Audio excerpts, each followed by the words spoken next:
Orang ini sebut jegal Anies lewat Formula E, bisa picu pemberontakan rakyat. Sejak KPK mengusut kasus Formula E, melakukan gelar perkara hingga memeriksa Anies Baswedan, mulai berjamur narasi-narasi yang menyebut bahwa Anies akan dikriminalisasi. Anies akan dijadikan tersangka sehingga tidak bisa menjadi capres.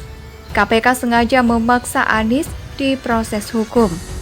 Begitulah yang kita dengar di media sosial, diperkeruh dan digoreng oleh pendukung Anies serta gerombolan kadrun agar KPK yang menjadi musuh sedangkan Anies adalah pahlawan suci yang harus dijaga harkat dan martabatnya.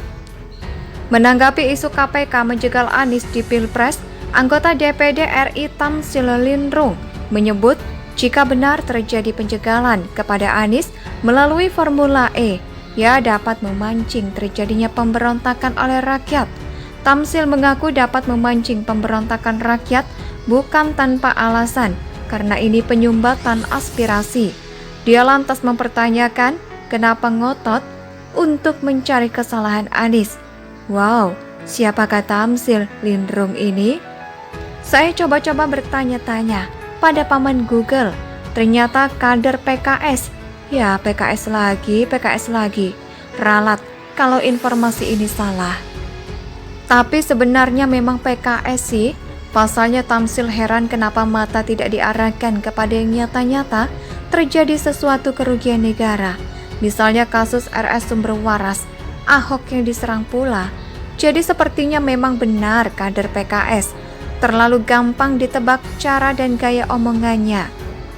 Perlu diketahui, kasus RS Sumber Waras sudah dianggap clear oleh KPK karena tidak ditemukan unsur perbuatan melawan hukum.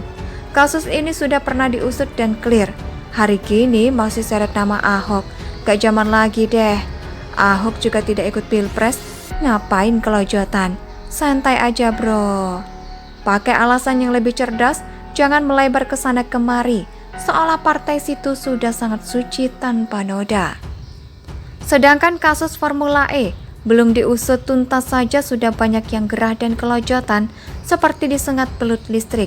Kalau mau fair, biarkan KPK bekerja dan menyelesaikan kasus ini. Kalau mau fair, tantang KPK buktikan apakah ada unsur kerugian negara di Formula E, bukan menggunakan asumsi asal-asalan hasil ngarang-ngarang seenak jidat. Lucunya lagi, Tamsil menyebutkan bahwa Formula E ini tidak ada unsur kerugian negara di dalamnya. Masa sih? Bagaimana dengan komitmen fee? Di mana bukti bayarnya? Kepada siapa bayarnya? Itu tidak jelas, masih misteri, yang artinya ada unsur kejanggalan atau bahkan bau busuk yang sengaja ditutup rapat. Dan lucunya lagi, orang ini bicara soal pemberontakan rakyat. Rakyat yang mana nih yang mau berontak? Jangan disamaratakan semua rakyat.